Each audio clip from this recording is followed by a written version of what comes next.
Para nós está sendo muito importante a presença e a importância e o destaque que as artes estão tendo dentro desse simpósio, né?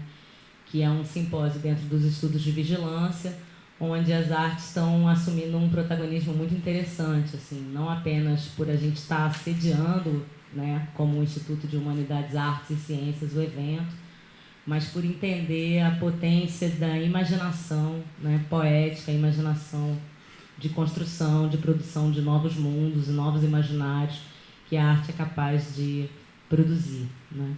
Então, ontem a gente teve um pouco isso já com a fala da Kênia Freitas, né, que falou de uma perspectiva afrofuturista, da invenção de presentes, futuros e passados, né, dessa coalescência temporal que a gente consegue promover a partir dessa perspectiva.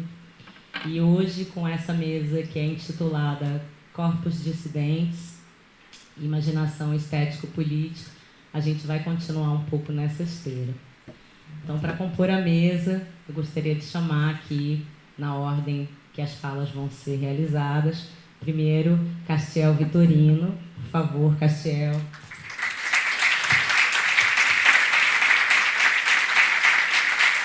Castiel Vitorino é artista, graduanda em Psicologia na Universidade Federal do Espírito Santo. Pesquisa e inventa relações em que corpos negros se despreendem das amarras da colonialidade. Idealizadora do projeto de imersão em processos criativos decoloniais, Devorações. Muito bem-vinda, Castiel. Uma alegria estar recebendo você aqui. A primeira vez que ouvi o nome de Castiel foi através de um aluno daqui de graduação também, foi Lucas Brasil, que me falou: você tem que conhecer o trabalho dessa mana.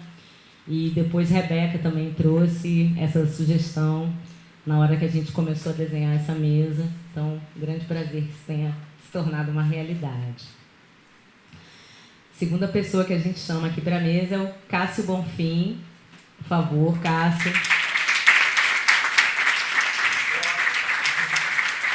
Cássio Bonfim, da marca Acre Recife, utiliza moda, performance, drama, fotografia, vídeo, pedagogia e ocupações urbanas como ferramentas para construir narrativas e situações que estimulem a autonomia individual, o progresso coletivo e a diluição de estigmas históricos e culturais. O Cássio é uma figura que, apesar de não ser daqui de Salvador, já é uma figura muito marcante ali do Santo Antônio, do Circuito das Artes aqui da cidade. Então, é um prazer grande também estar continuando esse diálogo aqui entre o nosso trabalho dentro da universidade e o trabalho do Cássio. A gente já fez algumas parcerias aqui com alguns estudantes de graduação que, inclusive, estão presentes. Então, para a gente é uma alegria também estar recebendo você aqui. Muito obrigada.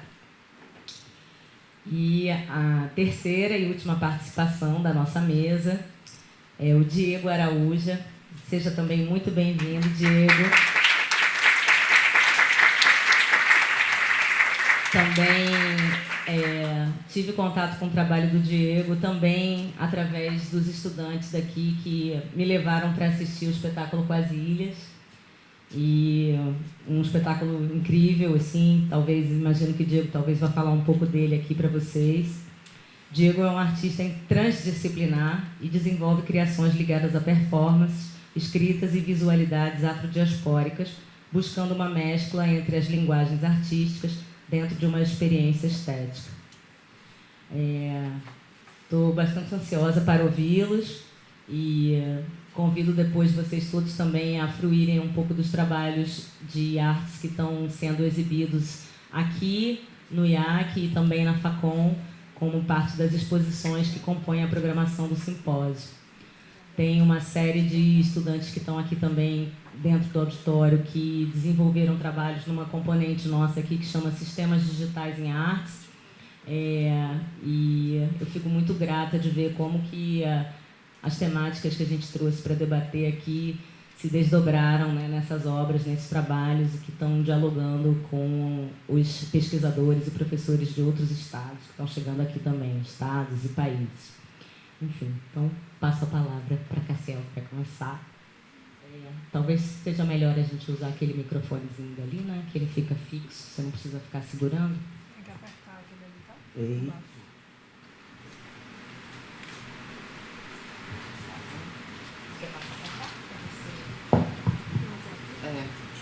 Oi, boa noite, ó. Boa tarde. A gente começa a descolonização, ela é uma experiência de tempo. Então, eu não estou conseguindo, eu estou tendo dificuldade de dar boa noite, boa tarde, bom dia. Eu fico, não sei onde eu estou, geralmente.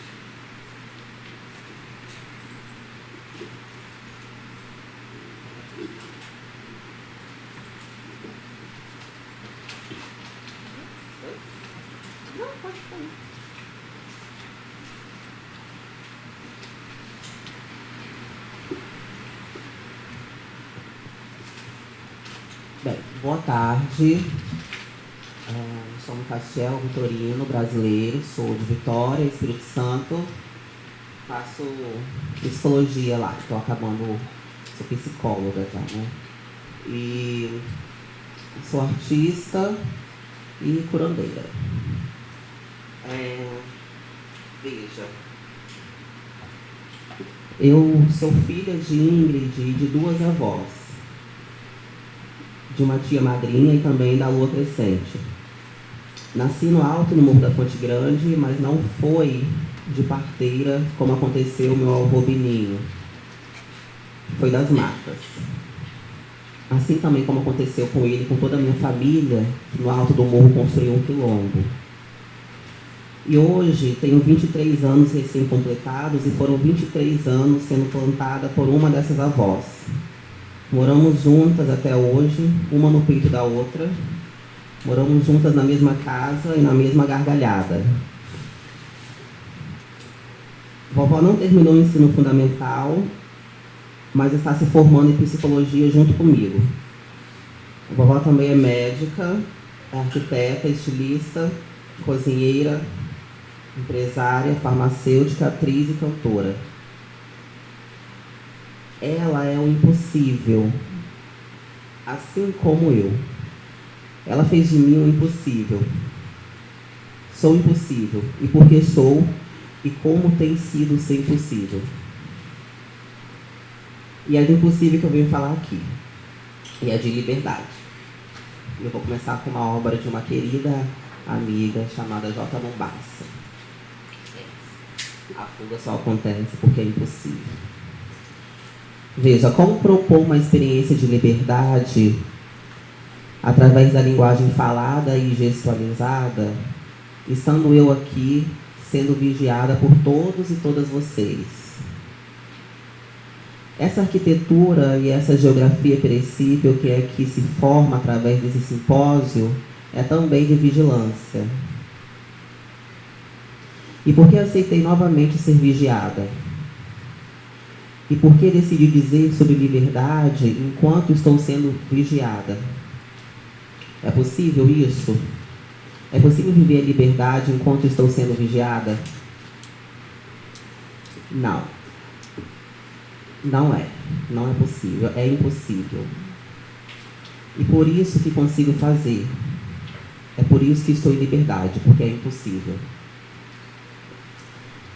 Veja, o impossível, o que é, se não algo que explode nossas cognições, nossos limites cognitivos e sensitivos e emocionais? O impossível é uma questão de gesto e pensamento, e nossa psicofisiologia, e nossa motricidade, e nossa anatomia são marcados pela ocidentalidade. E como produzir um gesto não ocidental estando no Ocidente e sendo ocidental? O Ocidente é um conjunto de saberes políticos que se cria e reitera em fronteiras que ele mesmo cria. Ocidentalidade é geopolítica e processo de subjetivação. O Ocidente é gesto, pensamento e emoção. Então, o que é impossível ao Ocidente? Minha existência. Sou impossível, pois sou negra e não cisgênera. Sou impossível porque experiencio a liberdade e a cura. Sou impossível no Ocidente, pois as cognições e as emoções ocidentais clássicas não me suportam.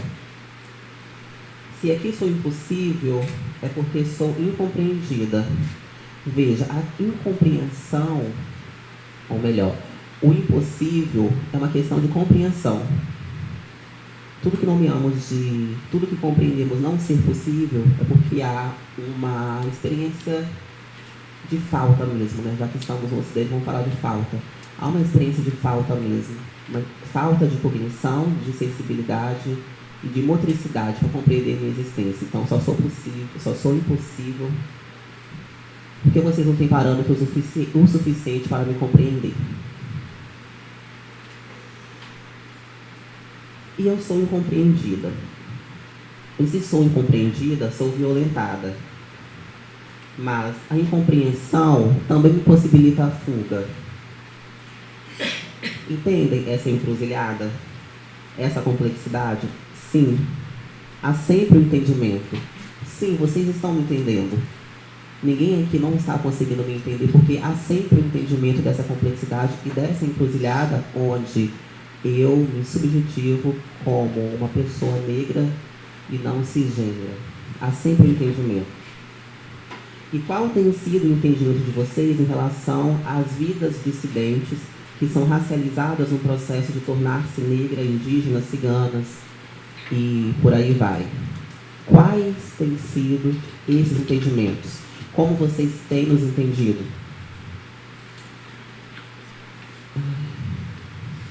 Não quero que me entendam. Quero saber como estão me entendendo. Como me entendem. Eu não quero que vocês me entendam. Eu quero saber como estão me entendendo. Decidi viver uma situação perecível de liberdade aqui.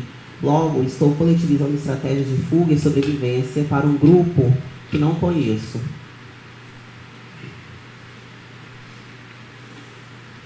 Logo, aqui há aqueles que irão me violentar. Logo, também há vocês que irão me acolher. Certo? É possível? É possível tanto quanto a vigilância que acontece enquanto eu estou falando com vocês?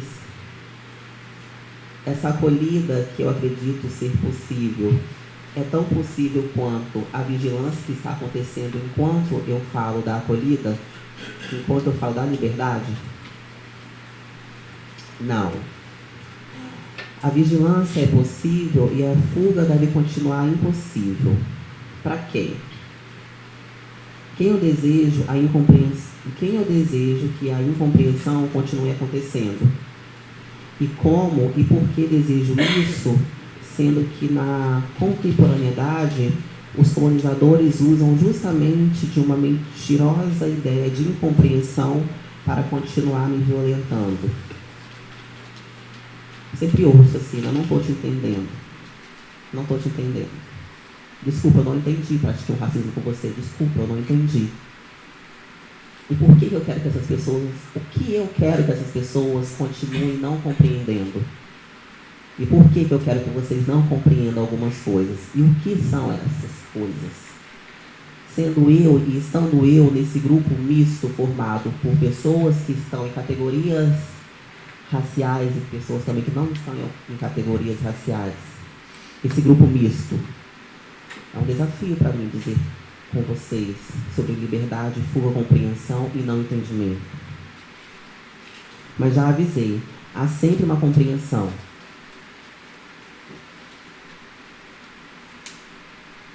E como compreender sem vigiar? A vigilância me parece um modo de tentar compreender. Vocês estão tentando me compreender? Aqui agora, enquanto eu falo. E aqui agora, o que querem compreender de mim? O que desejam do meu gesto? E da minha emoção, do meu sorriso, da minha fala? O que vocês desejam de mim? O que desejam escutar de mim aqui? Por que me vigiam? E por que continuam me vigiando? E se não me vigiam, o que fazem? O que fazem enquanto não me vigiam? E o que fazem vocês que em sua tremedeira, em sua cognição, em sua sensibilidade, nesse outro ritmo de respirar e nesse outro ritmo de sentar, toda essa experiência psicocorpórea faz com que alguns de vocês vão pensar que não estão me vigiando, que estão me compreendendo, me acolhendo. Por quê? Por quê? E como é? Ao invés de pensar, de perguntar como a psicanálise faz, ao longo de toda a sua história de merda, o porquê, sim, merda. Como? Porque o porquê a gente começa a tentar achar uma origem, e achar uma origem não é o processo, a gente cria uma origem. E nessa criação de uma origem, existe o como criamos uma origem. Então, além de perguntar o porquê, é preciso também nos perguntar como. Como vocês estão tentando não me vigiar, tentando me compreender e conseguindo. Algumas eu acredito que estão, sim, conseguindo.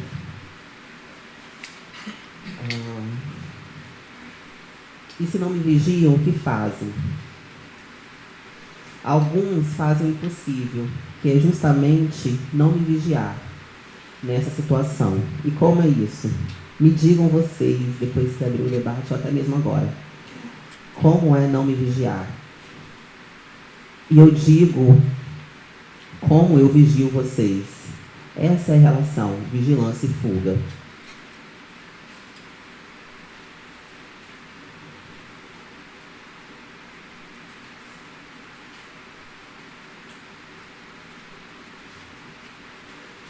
É uma questão de espacialidade, produção de linguagens e línguas, e lugares. Fazer do corpo um lugar de liberdade e compreender que nesse lugar tudo é efêmero e perecível. Estamos em maré, alta e baixa. Não é nem esse movimento de contração e expansão que Kahneman, na sua psicologia corporal, vem dizendo e me ensinando muitas coisas. Mas é que Kahneman não foi na beira-mar de Vitória e ele não vai saber como pensar o corpo para além das suas categorias de contração e expansão e saber como pensar, e nem saber, mas viver um corpo de maré, um corpo atlântico, um corpo que está em consonância com a Lua e nessa integralidade com outras formas de vida que compõem nosso sistema solar e todo o nosso universo, consegue produzir aí isso que ele vai chamar de movimento de contração e expansão, que é justamente a experiência de modificação e produção de vida. A vida é a experiência de modificação e proliferação. Então, novamente digo, é uma questão de espacialidade, produção de linguagens e línguas e lugares, fazer do corpo um lugar de liberdade e compreender que nesse lugar tudo é efêmero e perecível. Estamos em maré, alta e baixa. É um corpo atlântico. A liberdade e a fuga pode ser isso. Saber mergulhar no mar de nossa existência sem se afogar. Veja, a liberdade e a fuga é uma experiência de mergulho. Uma experiência de mergulho sem afogamentos. Mas estamos também nos afogando. Estamos nos jogando nesse mar. E quando nos afogamos, o que acontece? O que acontece quando nos afogamos? Nesse mar de nossa existência, onde, de acordo com a Lua, você assume intensidades e profundidades diferentes. E eu nasci na Lua crescente, no alto da Fonte Grande. Como é para mim mergulhar na minha existência, estando eu sempre na Lua crescente? O que acontece nisso? O que acontece quando nos afogamos? Acontece o impossível.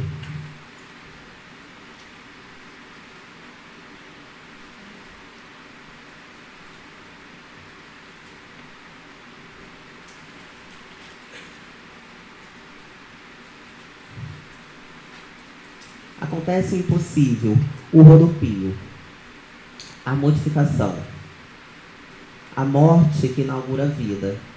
Acontece justamente a pombagira que inaugura a vida. Acontece o que algumas não irão compreender.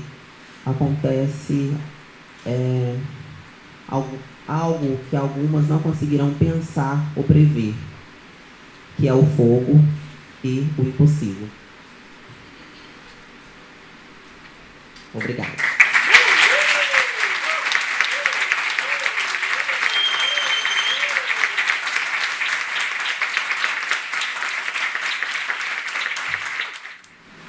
Eu sou Cássio Bonfim, eu sou um artista pernambucano, vivo agora há 1 ano e 8 meses aqui em Salvador e tenho uma prática artística de agora mais ou menos uns 15 anos, em que envolve o ateliê de moda, que se desenvolveu por uma questão de escoagem em outras linguagens, a fotografia foi se aprimorando, a videografia foi se aprimorando.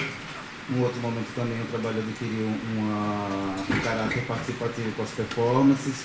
Eu não anotei nada para falar, mas aqui eu fiz meio que um panorama crescente cronológico para entender melhor o que é os trabalhos, que são os trabalhos que eu estou fazendo hoje em dia, que são mais integrados com ideias de futuros imagináveis, através de chroma key, dispositivos de segurança e de aplicativos de pegação gay, e aí começa por aqui.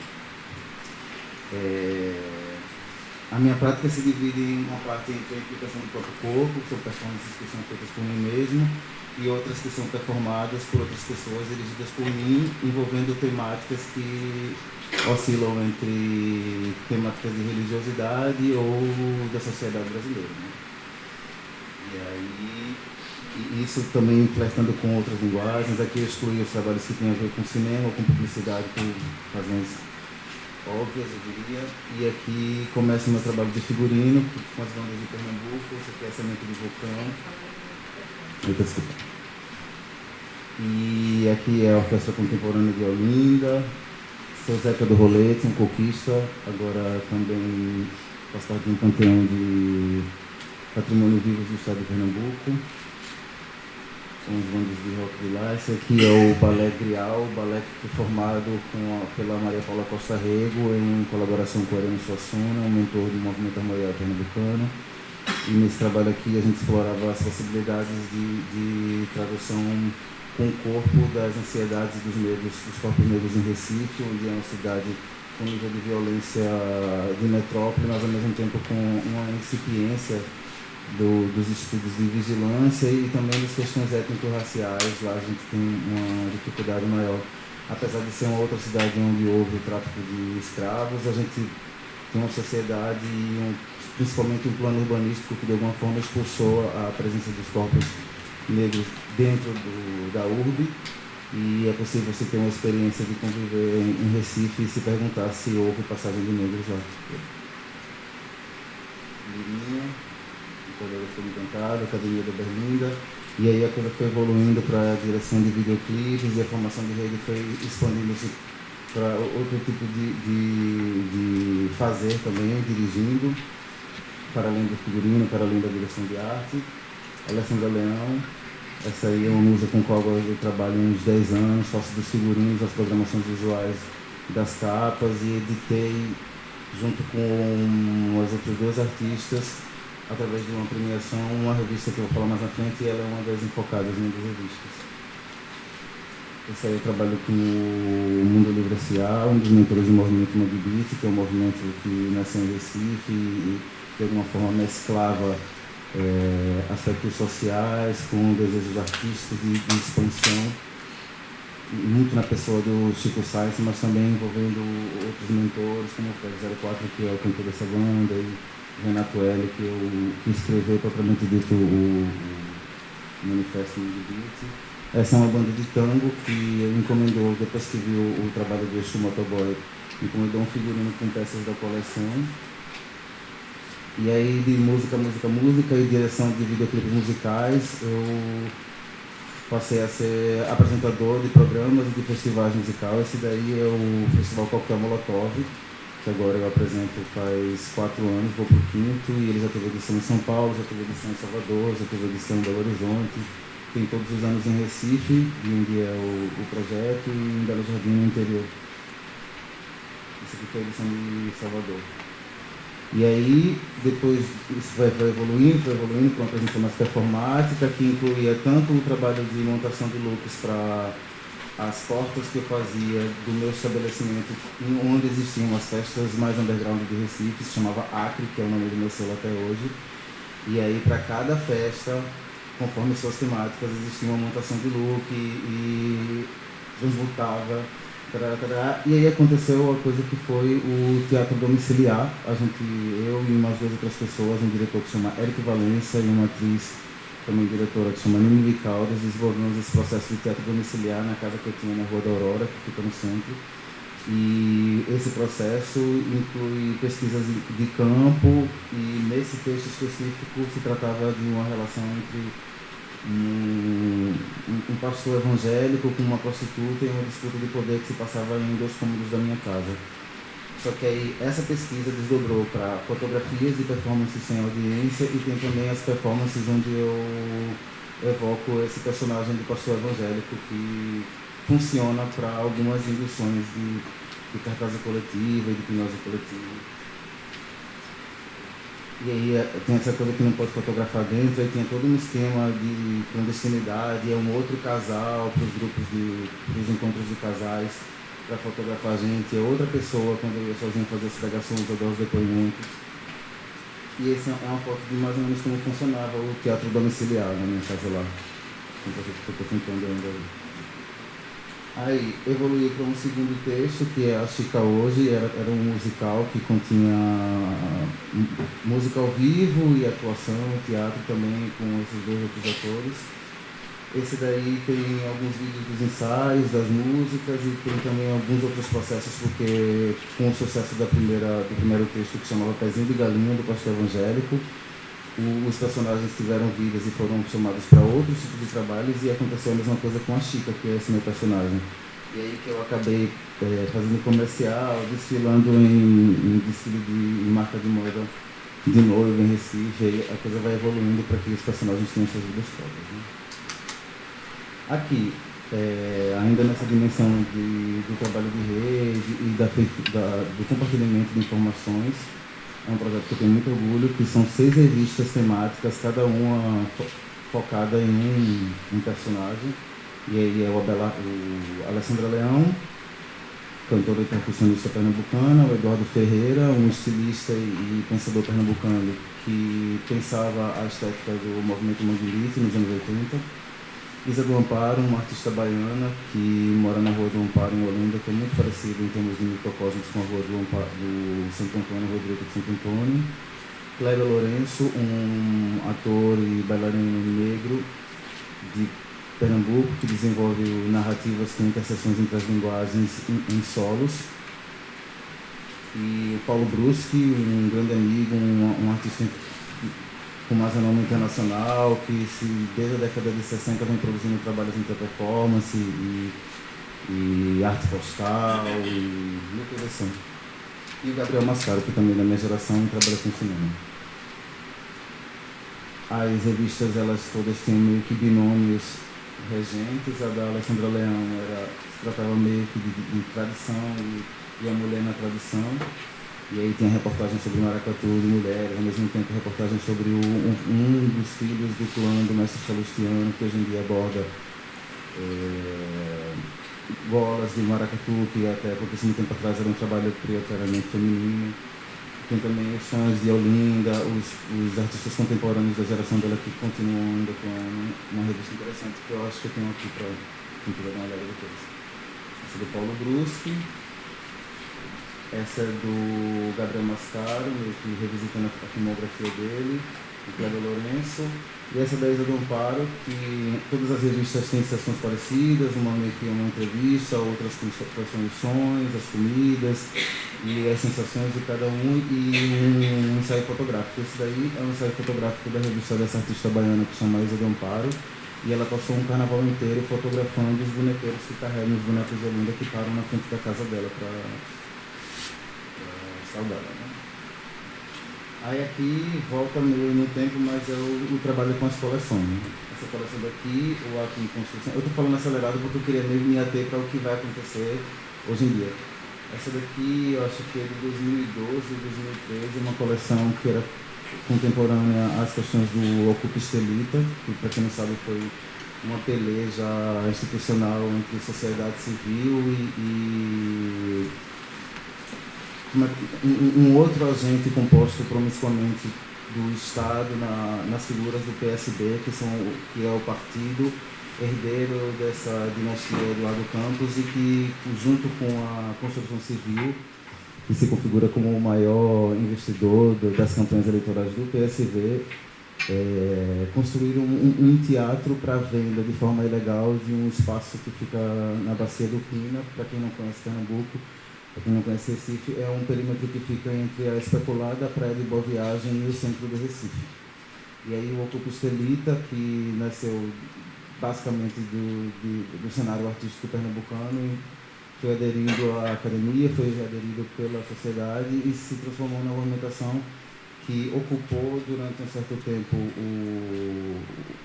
o parque, o lugar mesmo, o Cais José Estelita, mas que depois de uma novela de sucessões de manobras, que inclui até o fechamento de portões em fóruns públicos por parte da prefeitura para que os artistas ou os agentes da sociedade civil não entrassem, todo tipo de coisa. Acabou que, depois de tudo isso, da demonstração das irregularidades, de tudo que foi mostrado, principalmente na coação junto ao IFAM para a liberação do projeto, deu em nada. Eles já vão começar a construir o primeiro conjunto de prédios, cada um parece que com 40 andares, como no plano piloto, que tinha sido oferecido inicialmente, e a gente agora está assistindo que é a construção de uma barreira muito parecida com o que aconteceu com Boa Viagem, que sem plano diretor transformou toda a orla em uma série de prédios que tapam a circulação de gente na parte da zona sul da cidade. Tá. Aí aqui, essas ocupações urbanas, eu faço um sistema de festival, depois passo o ano permutando coisas, costurando tudo que inacreditavelmente eu faço um evento na rua com um show e exposições e outras ações artísticas para cada ano fazer um lançamento de uma coleção. Essa daí foi o lançamento da Acre em Construção, que é essa coleção que eu falei agora. E tem as iconografias, além entre a arquitetura e a cidade de Recife, tem as gravuras de iconografias que foram, por lei, notificadas para não sujar a cidade, numa nova lei de higienização visual. E aí que tem o INSS, que foi um prédio do INAMPS, inicialmente, que foi vendido para um agente do pool de negociadores e lobistas do Eduardo Campos, que é o Jean Guier, que hoje é dono da Maurício de Nassau, que é um pool também de universidades, que se beneficiou com FIES, toda uma história maluca ali por trás. E aí o INSS teve a sua fachada pintada, e também foram notificados a irmã Marlene, que é uma dessas videntes, cartomantes clássicas do Recife, que se via por todos os lugares os cartazes, e as pichações também, passaram a ser consideradas atividades legais. Essa coleção daqui já é uma coleção falava da mulher de 2094, pela 2014, seria como 80 anos depois. E ela foi apresentada, as meninas saíram dentro do caminhão para fazer uma alusão a uma nave que via desse futuro. A ideia era inicialmente fazer o caminhão fazer uma outra parada para uma performatividade mais aleatória, que não fosse para as pessoas que foram para o evento ver, só que aí o balançado chacoalhado não rolou. Aí só deu para fazer a apresentação no lugar do evento mesmo. Aí meio que a continuação do trabalho de moda, porque as roupas existem as performatividades que são chamadas pela internet, qualquer pessoa pode participar, muito no intuito de ter roupa para todos os corpos e incluir outros corpos na brincadeira, que não gosto de pensar. Mas ela também tem uma rede de distribuição no varejo, tem um trabalho de registro das peças e de comercialização como uma outra marca. Aqui são os cartazes dos festivais onde eu faço as coleções faço os lançamentos das minhas coleções. Ela sempre acontece nesse lugar que é o Monumento Tortura Nunca Mais, fica de frente do lugar onde na Rua da Aurora eu morei. O rio é logo ali na sequência dos matos. E aí tem essa coisa das programações e das parcerias que, de alguma forma, alimentam uma cadeia de economia criativa que eu me mantenho acionando para todas as produções que faço de rua. Desde a produção, a assessoria de imprensa, seja a agência de modelo, seja a Rural, que é um agente, o Roger de Renault, que fazia parte do movimento Bang. Hoje em dia tem um trabalho de itinerância com uma Rural, onde apresenta shows e também discussões de cidadania. E esse ano vai ser retomada lá no dia 7 de setembro para lançar uma nova coleção que eu vou falar daqui a pouco. Essa daqui, também nesse sistema de performatividade participativa, é a Ekédia Doiá, uma coleção que é inspirada no encontro de um escritor pernambucano que se chama Concurso Ekédia Doiá, Garota Iemanjá, e conta mais ou menos uma história de um concurso de performers queers, em que a inspiração é a Iemanjá, e aí todas imaginam que se trata da Iemanjá clássica vendida como uma mulher branca que sai do mar, e uma delas entende que é a ferramenta de saída do quarto, e começa a grande história com reviravoltas. Aqui é a peça de chamada, que falta 5 minutos. Aí chega na coleção do Exu Motoboy. Essa coleção, a performance dela eu já reperformei outras 13 vezes, além da primeira que foi em Recife. A coleção propõe um crossover entre arquétipos da Umbanda, mais expandidos para outras linhas que não as de cemitério de rua, com o motoboy através de uma significância do domínio dos caminhos, dos espaços e dos envios. E aí ela já aconteceu no Rio, em São Paulo, em Salvador 3 vezes. E sempre tem uma parte de música, uma parte que é itinerante e é a amostragem dessas roupas que logo na sequência ficam disponíveis para venda. Aqui tem o vídeo, mas a gente vai ter que correr. É o vídeo em sistema de chroma key, que é também um outro dispositivo que eu utilizo. E com a voz do Google e o chroma key mostrando os mapas enquanto eu vou falando sobre as apresentações que aconteceram na temporada na Europa, em que apresentei na Semana de Arte de Berlim o trabalho do Exu Motoboy e depois no Iblanche. Passa o vídeo. Passa o vídeo. Passa os vídeos e faz uma fala no celular. Esse é o vídeo do Exu Motoboy. Opa, tá sem som.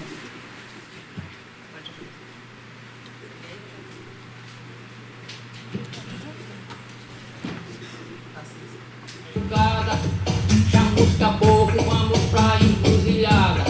Chama Zé Pilintra, chama Pomba Gira e o preto velho que o povo admira. Chama Zé Pilintra, chama Pomba Gira e o preto velho que o povo admira. Maria Mulambo, Maria Padilha, seu tranca a rua pra fazer uma armadilha. Maria Mulambo, Maria Padilha, seu tranca a rua pra fazer uma armadilha. Já é meia-noite, quase madrugada. Chama os caboclos, vamos pra encruzilhada. Já é meia-noite, quase madrugada. Chama os caboclos, vamos pra encruzilhada. Chama os caboclos, vamos pra encruzilhada. Dessa coleção até hoje eu ainda faço os produtos. Essa coleção agora tem 3 anos e meio e os produtos ainda estão em produção. Esse daqui, com o uso do chroma En de weersverwachting beloofd te zijn met de kosmische afkomst van EXU Motoboy in Europa op een vrijdag op het Berlijnse Art Week-programma. En dan bij Empower Party politiek en muziek. 2 jours plus tard, ce Franchot arrive à Paris à Espacio La Fabula un dimanche après-midi à 17h. Entrée gratuite dans les deux et promettez d'essayer de rasseur. E aí, para onde vai? Vamos ver. O fim do posso ver. Aí eu chego na Bahia e meio que numa vontade de mesclar as simbologias e de dar continuidade aos meus projetos de eventos co-protagonizados. E o primeiro que eu fiz aqui foi com o pessoal da Lápide Records, que é esse selo em que pessoas saem, pessoas entram, mas é um selo de hip hop e trap daqui de Salvador, cujos participantes também fazem poemas nos ônibus com um modo de vida mesmo. Esse é o selo Dutti, menino que agora faz parte da facção 999, facção carinhosa do Baque Sul. Se vocês não conhecem ele, vale a pena dar uma olhada, porque esse menino está num momento interessante da carreira. Aqui é o cartaz convite da versão do Exu Motoboy, que foi performada apenas pelas profissionais do sexo dali do centro e da Praça da Sé. Aqui são os diários de bordo dela, que é a exposição que continha fotos que foram proibidas pelo DOPS da prostituição na década de 60 no perímetro de Pelourinho. Tinha, além da minha performance, uma outra vivência que era para as meninas fazerem seus cadernos de bordo, meio que com as suas vivências e instrumentos de sua vida. E aí a gente fez com uma das páginas do cartaz do que foi a performance. Essa performance ficou para fora, as meninas do meio para o fim ficaram nuas, passamos um dia no hotel fazendo prova de roupa, cabelo, maquiagem, e rolava uma coisa delas evocarem, tomando drink.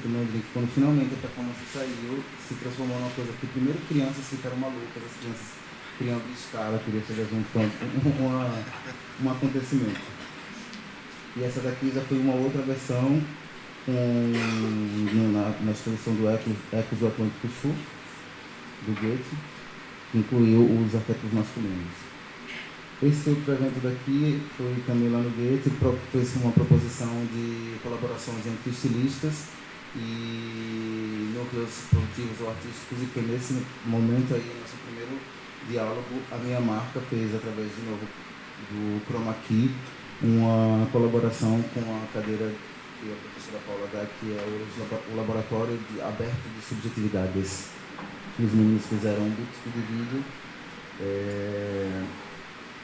em que as roupas eram usadas por cada um, mas também com máscaras que foram confeccionadas por cada indivíduo, meio que para falar de si. E esse é o último vídeo, mas eu queria agora meio que fazer um apanhado do que está acontecendo agora. Nesse momento, eu estou no desenvolvimento do que é a minha 11ª coleção, se chama Seu Cício e a Ciência, trata do processo de desexcomundo do Padre Cícero e da figura do Chico Sainz e do Mangue Beat, através do método Paulo Freire de alfabetização, como se uma pessoa estivesse ensinando as famílias das sílabas de S e de C para uma outra pessoa através desses dois personagens, como é a proposta do método Paulo Freire, que se usa de elementos e palavras do cotidiano e da realidade do aprendiz para ensinar as sílabas.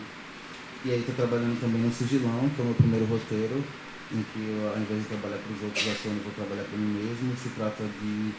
é um trabalho que tem uma parte expandida, quem quiser saber depois pode chegar junto, porque envolve a intimidade de outras pessoas, mas basicamente é a história de um casal que coopta e chantageia homens casados através de aplicativos de pegação de internet. O trabalho de aquisição das imagens e essas cenas de sexo já começaram a ser feitas. Quem quiser também se habilitar, tem uma chamada pública. E o outro trabalho que está em fase de pesquisa é o Sangue no Olho, que com o uso do chroma key pensa uma possibilidade de futuro imaginário, caso tivesse dado certo a revolta dos malês, misturado com uma percepção deles como um povo que, ao invés de ser a imagem projetada pelo Ocidente dos agrupamentos árabes, eles seriam tolerantes. Então é meio que isso que eu estou fazendo agora. E esse é o último vídeo da comemoração de 10 anos. O ateliê está fazendo 10 anos, tem uma série de promoções e de festividades que vão rolar entre Recife e Salvador. E fiquem ligados. Vocês sabem qual é o último vídeo?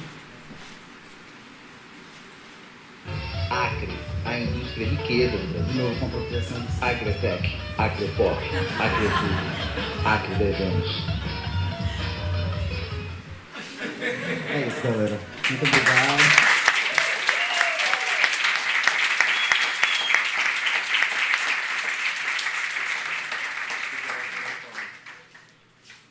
Obrigada, Cássio. Agora, Diego.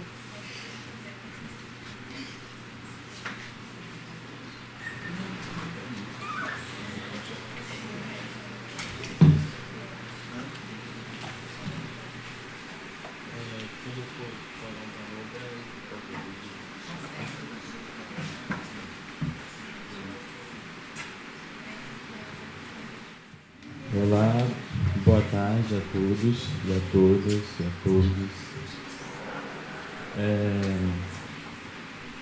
Eu sou um pouco envergonhado em assim falar em público, mas vamos seguindo aqui, né? Bem, meu nome é Diego Araújo e pretendo aqui relatar e fazer um apanhado sobre o que venho produzindo e investigando em minha poética, em minhas criações, nas criações mais recentes também. Mas a minha fala ela vai abordar principalmente a produção de memórias afrodiaspóricas, né? A produção dessas memórias, a criação, a reinvenção, a partir do que vem abordando nos últimos anos, que é tempo, que é uma pesquisa, uma motivação que surge como interesse para mim, assim, de modo que me mobiliza de fato a executar um caminho investigativo, artístico, em 2015, né? É bom falar também que a minha formação acadêmica em artes cênicas, né, em teatro, e que logo essa decisão foi tomada, no caso de acessar a escola de teatro, porque eu vinha já de uma formação mais, pelo menos, multidisciplinar artisticamente, né? A minha primeira expressão artística foi a escrita, ou seja, tudo que eu produzo em arte, seja em performance, em artes cênicas, em visualidades, em vídeo, elas existem porque eu escrevo, ou seja, é o meu primeiro modo de expressão, é onde as coisas surgem mesmo, e aí todas essas reverberações que elas surgem por causa dessa, por assim dizer, dessa prédica, né? Então eu já tinha esse interesse da escrita, já produzia trabalhos escritos. Depois eu comecei a trabalhar junto com uma prima minha, que é artista plástica autodidata. Eu comecei a ajudar ela no ateliê dela, com as esculturas, com as demandas que ela recebia, com a pintura. Ela era responsável por fazer quase todas as festas de aniversário lá de Alagado de Itapajipe, ali entre Ribeira, Uruguai. E depois, ali na pré-adolescência, eu me interessei por música e ingressei na escola de música, nos cursos técnicos, né?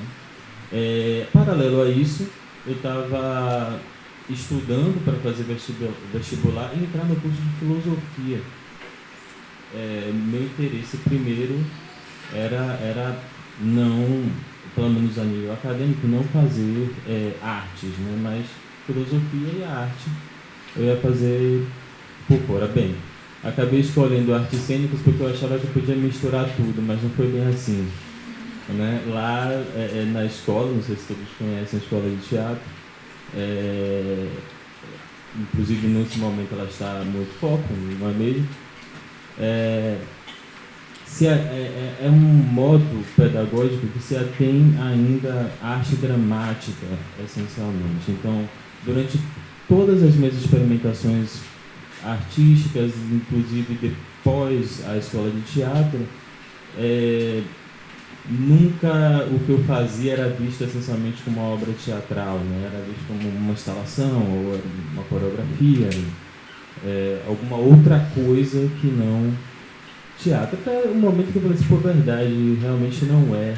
Então, não no sentido de dar razão para eles, mas tirar a razão deles e emancipar os meus critérios artísticos de uma certa crítica um pouco limitada à produção artística contemporânea feita por artistas negros e negras aqui em Salvador, né?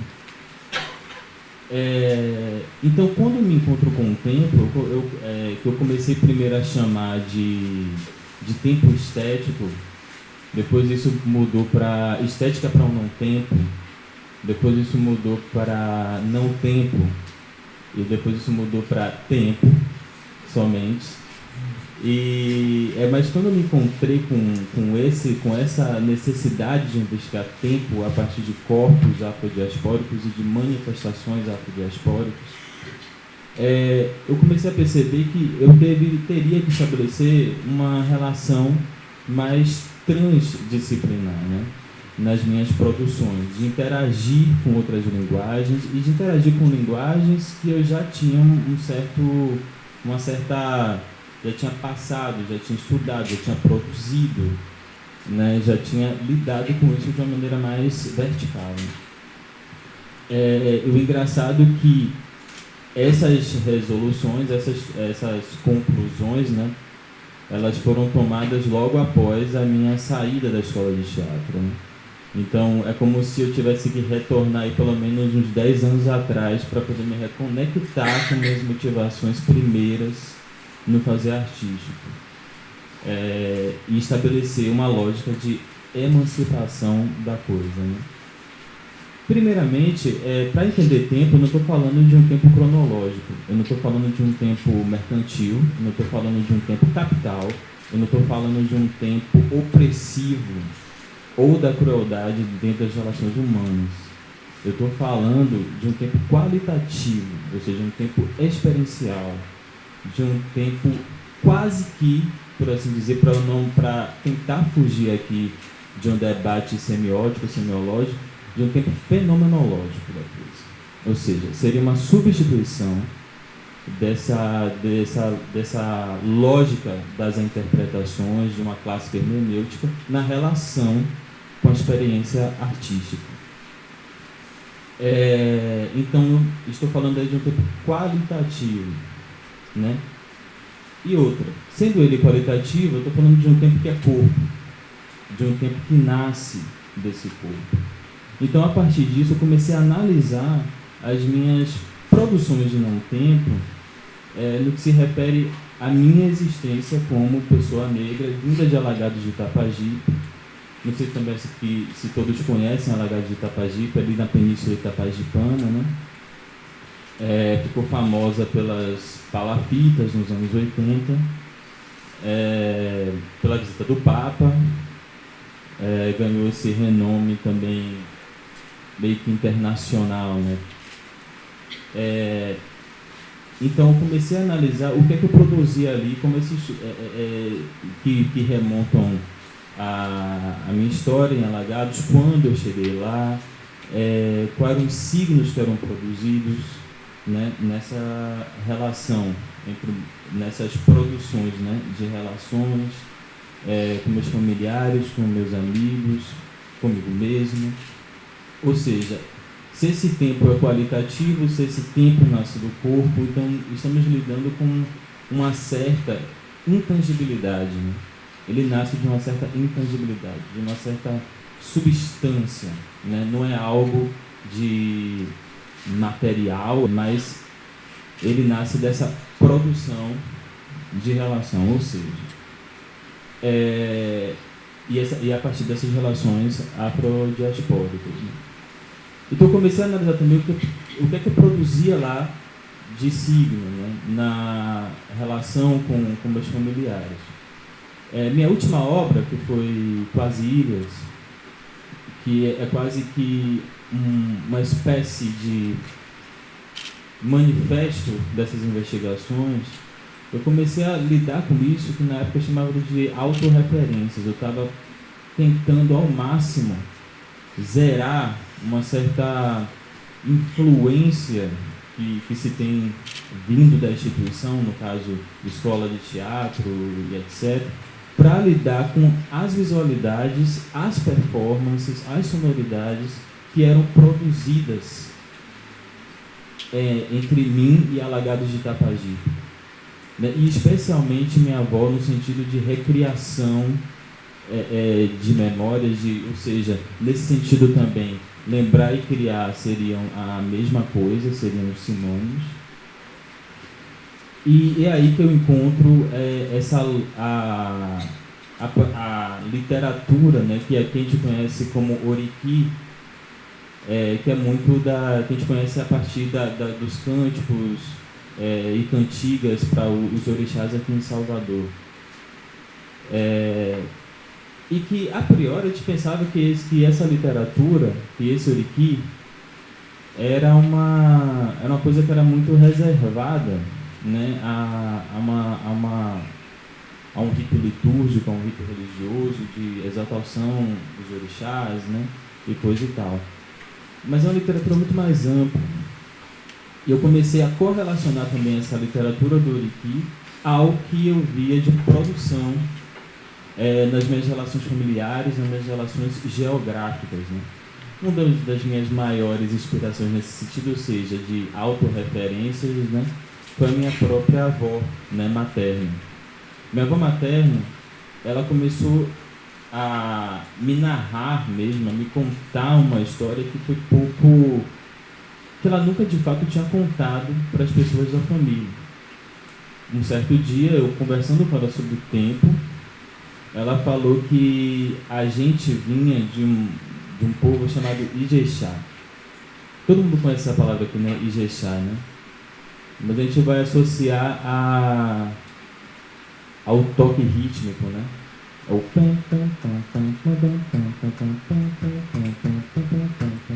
Então a gente associa esse termo aqui na Bahia à musicalidade. Na verdade, Ijexá, ou seja, Ijexá, é o nome de quem nasce numa cidade nigeriana chamada Ilesha. E significa, na verdade, Ijexá significa comida para os deuses, ou comida dos deuses. Porque essas pessoas, antes de fundarem a sua cidade, Ilesha, elas eram anteriormente sacrifícios humanos, até se rebelarem e fundar essa cidade chamada Ilesha, que traduzindo aqui poderia ser cidade protegida pelos orixás, né? Numa contração, né, de Ilesha, Ilexá, essa contração de orixá. Então minha avó chegou para mim e disse: olha, o primeiro dos nossos foi Ijexá.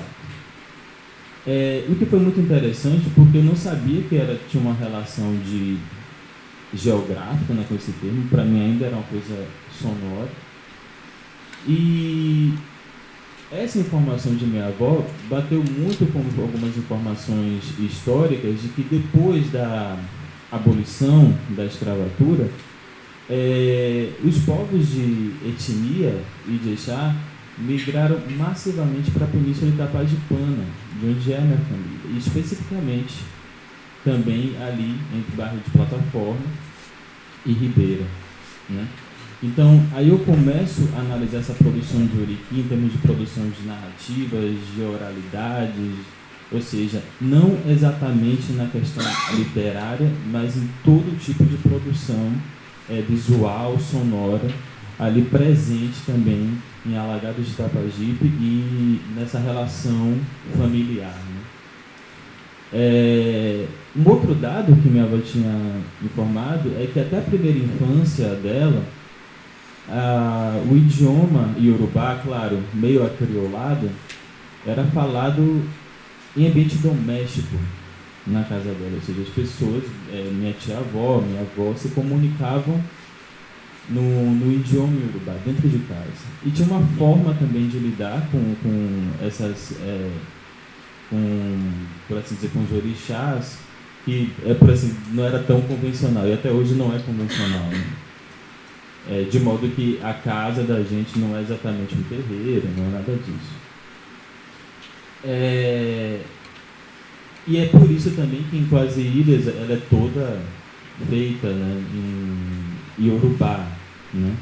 Então eu comecei a analisar essas produções cínicas, né, essas produções de memória da minha família e tentar colocar elas também como agentes de criação, né?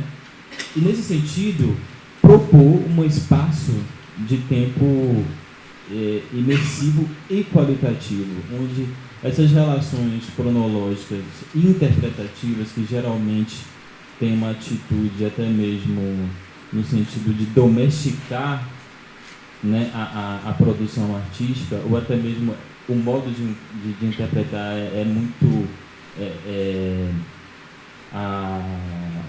anterior à própria experiência artística, né?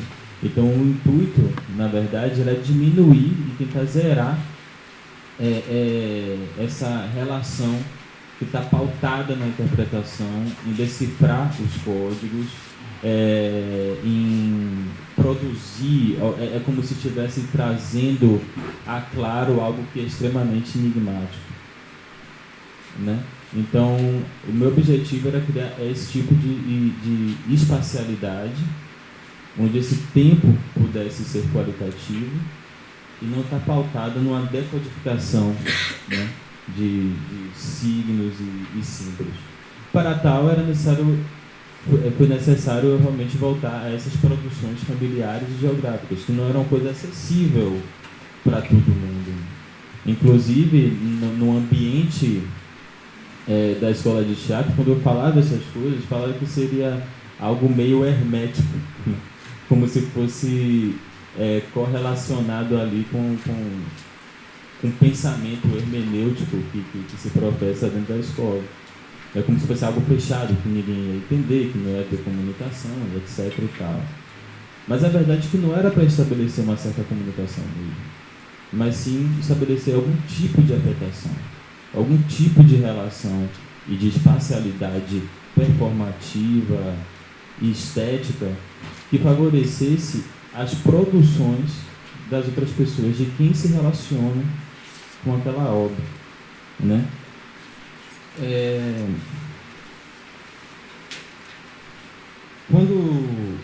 Ou seja, esse tempo era a necessidade de fugir de uma certa dessa ideia quantitativa, né, do tempo, logicamente fugir de uma certa colonialidade na relação com a obra de arte e também propor uma obra que tem essa qualidade muito mais experiencial, né? E se relacionando com outras possibilidades artísticas e estéticas, né?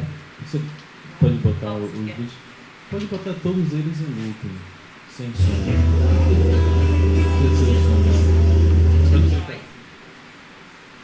Bem, essas são algumas imagens de quasilhas, né? Só para fazer uma alusão. Pode ser, os são bem escuros. Só para fazer uma alusão à produção, aí vai estar algumas imagens do espaço, das performances e etc. Ou seja, esse espaço que na verdade lida com as materialidades, né, que a gente construía nossas casas lá em Alagados. É um espaço de 14 por 9, né, mais ou menos, de madeirite e estroncos. Era como eram as minhas casas, era como eram as casas de meus pais, de minha avó, né. Quando eu nasci, eu já nasci com a casa no seco, né, como você falava, lá em Alagados. Ou seja, era um barraco de madeirite na parte seca, aterrada, né? E 2, 3 casas depois, mais ou menos, já eram palafitas, né? Então, a espacialidade lida com esses ambientes domésticos. A casa de meus pais só foi ser de alvenaria, de fato, ali entre 2007, mais ou menos. Então, a casa da gente era exatamente assim. O idioma escolhido foi por causa dessa, não era por nenhum tipo de excentricidade, né? Mas sim por ser uma reconexão com o idioma da minha família, falado no ambiente doméstico, digo, né? Que era o Yorubá, um pouco acriolado, é verdade, e que era chamado no ambiente familiar de trocar língua, né? E eu produzi alguns oriquis, né? Em torno de, quer dizer, eu produzi muitos oriquis, né? Escrevi muitos oriquis, mas só que em Quase Ilhas são 12 oriquis, que falam da minha relação com Alagados de Itapajipe, minha relação com meus familiares, minha relação com essa reconstrução e produção de memória, né, afrodiaspórica. Porque o Uriqui, traduzindo, né, aqui veio uma tradução que seria mais ou menos saudar a cabeça, né? Mas a gente pode substituir também essa palavra Uri por consciência, né? Ou seja, saudar a consciência, exaltar a consciência, a produção de consciência, né? O que foi produzido em termos nas relações ali. Então tem Uriquis que são de pessoas, de ancestrais, para orixás, para objetos, para uma invenção, para um povo. Então, em Quase Ilhas tem Uriquis sobre Alagados de Itapajipe, né, sobre a minha relação com alagados, sobre a minha relação com minha avó, a minha relação com minha mãe, a minha relação com algumas de nossas ancestrais, a minha relação com essa memória, né, esburacada, querendo ou não, que é a memória afrodiaspórica, né, num país que talvez seja o que mais se relaciona mal com sua própria memória.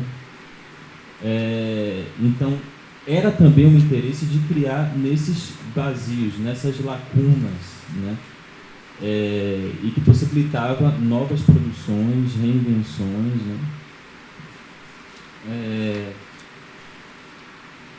Então, Quase Ilhas, essa espacialidade é dividida em 3 espaços, né? Cada espaço tem o nome de uma memória geográfica de cada um dos performers, que a gente chama de Alarinjo, que também é uma outra questão, é uma outra investigação, né, de novas epistemes performativas, né, que Alarinjo era como eram chamados artistas do corpo ali, né, entre os Yorubás, né. Então, cada espaço tem o nome dessa memória geográfica de cada um desses artistas do corpo, né, que é Camamu, Quebra-Machado e Pantaleão. Essas pessoas, cada espaço desse tem um público específico, ou seja, em muitos momentos não há ninguém naquele espaço, há um vazio naquele espaço, né, vazio. Às vezes não há performance, às vezes não há vídeo, às vezes não há som, né? Então existe também essa relação, propor, também suprimir alguns elementos para que favoreça ainda mais essa produção de signos a partir de uma lógica não tempo, né?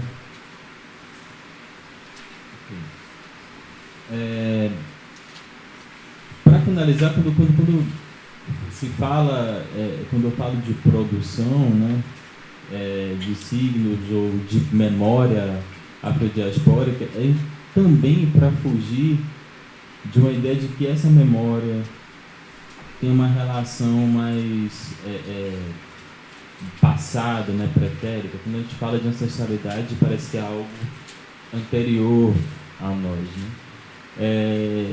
E lá em casa, né, na casa de meus avós, na casa de minha avó, há um entendimento outro de ancestralidade, né, e de memória, de uma memória que está sempre sendo produzida e alimentada, né, no agora. Então, por isso que eu uso essas coisas, essa lógica de produção, de reinvenção ou de criação, né. Recentemente, inclusive, por causa de Quase Ilhas, né, eu mudei, né, meu sobrenome, né, artístico, que era Diego Pinheiro, e agora é Araúja, né, porque foi o nome que uma das nossas ancestrais escolheu, e as mulheres da família não usavam os nomes também dos maridos, né. Isso só foi mudado quando minha avó se casou. Então também é trazer isso para agora, para o corpo, né, para essa produção do agora. O próprio nome Diego Araúja, né, no caso, é como se fosse a composição também de uma outra obra, né, de um outro Uriqui, né, que nesse caso a gente pode chamar do Orocó Uriqui, né, que é o Uriqui de nome. né, que também é conhecido no axé, né, quando uma pessoa se inicia, né, ela ganha um Morocoro aqui, né? Eu acho que é isso. Então é isso. Obrigado. Vai desculpando o nervosismo também.